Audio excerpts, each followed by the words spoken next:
Hey YouTube, it's been a while, hasn't it?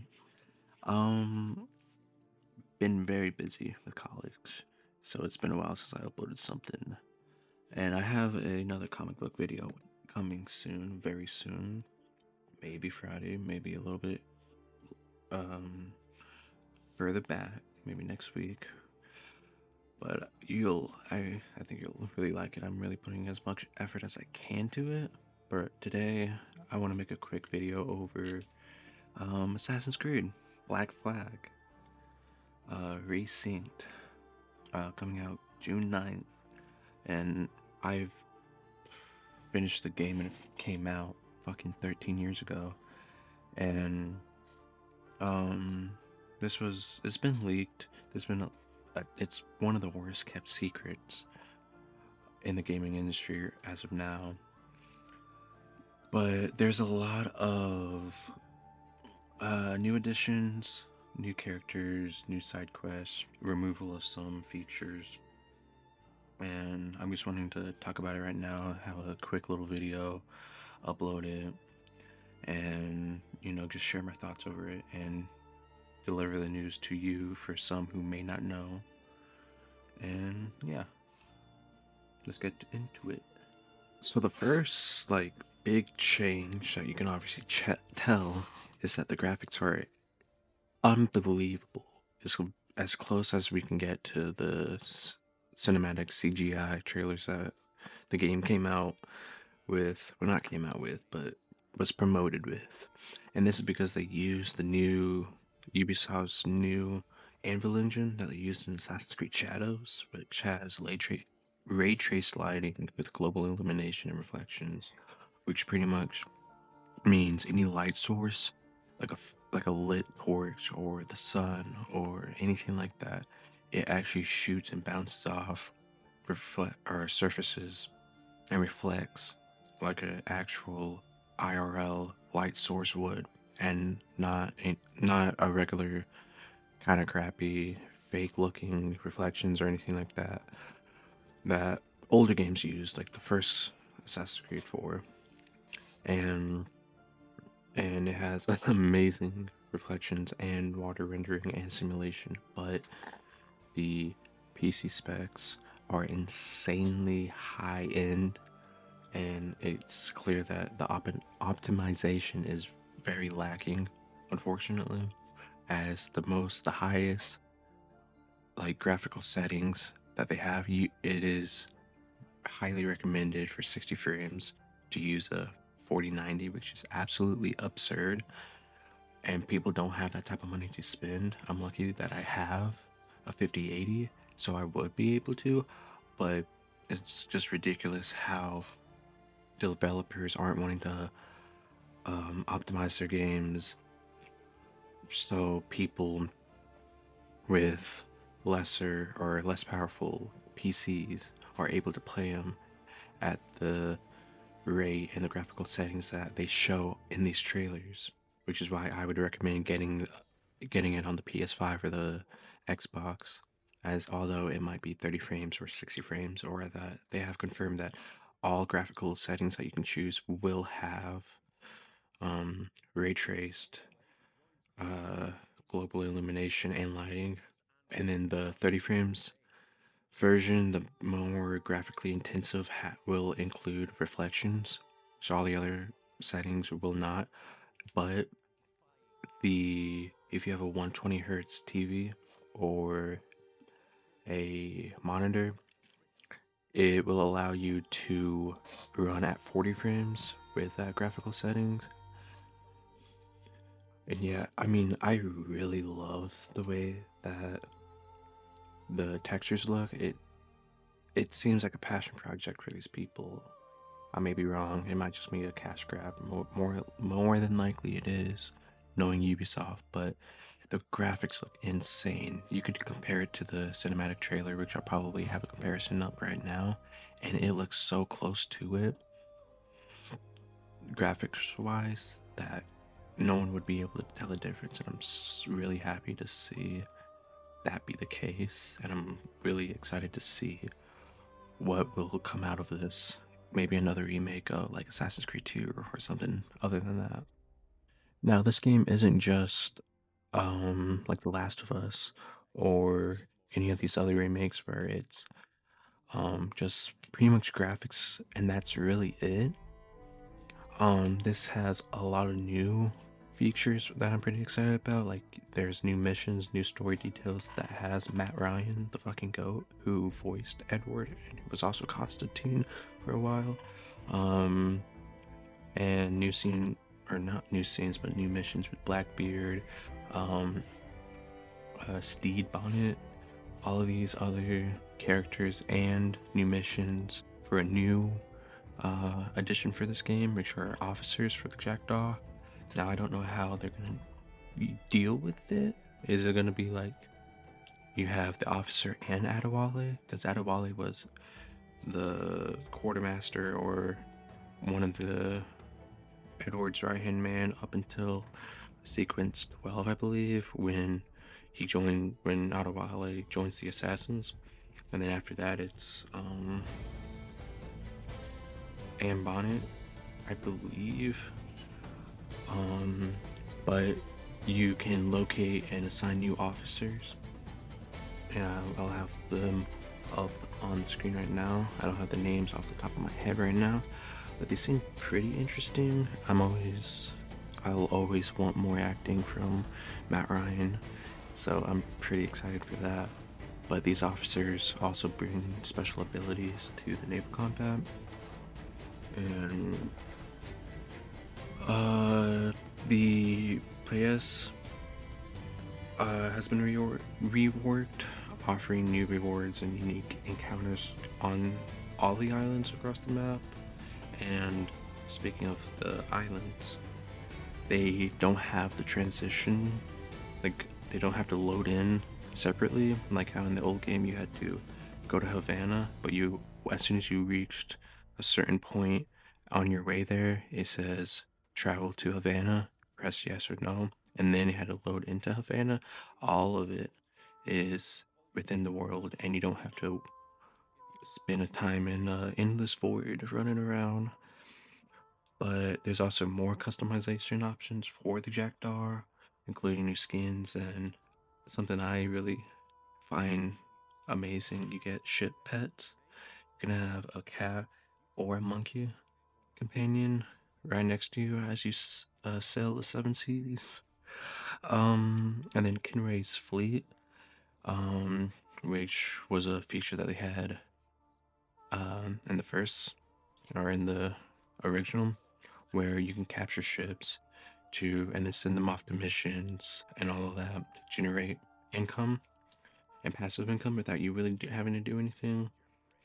But they've reworked it to where there there's trading and then rare activities that it's it's available through the captain's cabin just like the first, or I should say the original.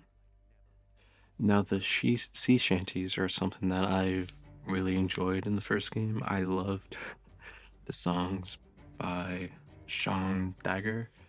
I loved most of them, and I always had them on while I was, on the ship. But there's a new set of 10 songs that will be added. I don't know if they're by him, but the clips that have been shown, it definitely sounds like it is, but we will have to wait and see.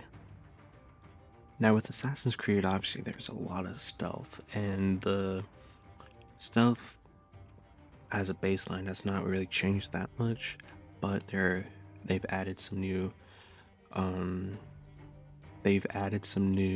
additions to the stealth, like observe mode, which extends Edward's eagle vision, and then you're able to crouch anywhere like you are able to in recent games, and also you're able to get underwater and stealthily approach any seafront locations and ships and all that. And shadows and low light will affect the enemy's ability to see Edward during stealth sequences.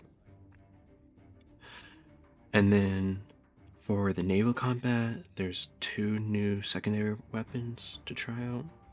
including shrapnel barrels, which explode and damage enemy sails, 8 pounders, which open up more weak points in enemy halls, and then enemy ships and fractions are reworked to add different equipment depending on their alliances. Another thing that they've actually removed, which I'm really glad for, is the auto fail after messing up a trailing mission. Now, this was like a big problem, especially trailing missions in general. There were so many in Assassin's Creed 4 that it was like a big problem with fans back in the day. But what they've done now is if you fail it, you're still able to carry on with the mission, but through different means. Now, the combat for the original it was good for the time, but it was never really anything too special. It was just parry, counterattack, and that's really all you needed to do. But that it was also still not bad at all, and there was variety. But in the new game, there's so much more variety. As you can see right now, it's completely different from the original, and there's a better pairing mechanic and more versatile takedowns, different takedowns, also quick fire rope darts and pistols, as you can see right now, and a new enemy archetype called the Demolitionist, which we haven't seen yet, but it sounds pretty cool. But who knows what that would bring to the table. Of course, it won't be a Assassin's Creed game without any parkour, right? So the parkour is more in line of the modern day, not modern day, but modern Assassin's Creeds, and as you can see, it looks a lot like Shadows. However, it does have other features like a manual jump, side ejects, quicker interruptions between parkour moves for more fluidity, and hide getting back ejections. But overall, I think it looks amazing and a perfect direction for this game to be going in. Now, of course, this game is not free, although I wish it was. It does come with a price of $59.99, which is a little steep. If I'm being honest, for a remake, I think $50 would have been perfect, but $10 more, you know, not terrible. At least it's not $70 or $90 like fucking Nintendo. But you also, if you pre-order it, you get a exclusive skin set, which is like this red outfit, red sword kit, and red pistols, I believe. And I think it looks pretty cool. But there is a deluxe edition that's $10 more, and it comes with Master Assassin naval skins for your Jackdaw. Also, it comes with the Master Assassin skin set um, for $69.99, so $10 more, which is about the same price for the a regular game now.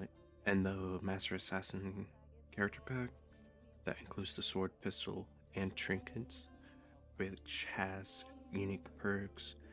And then the Master Assassin Naval Pack also has a ship's pet, crew attire, and a hull trim.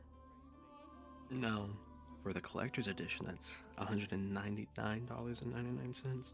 Comes with a digital copy of the game, so no physical copy, unfortunately.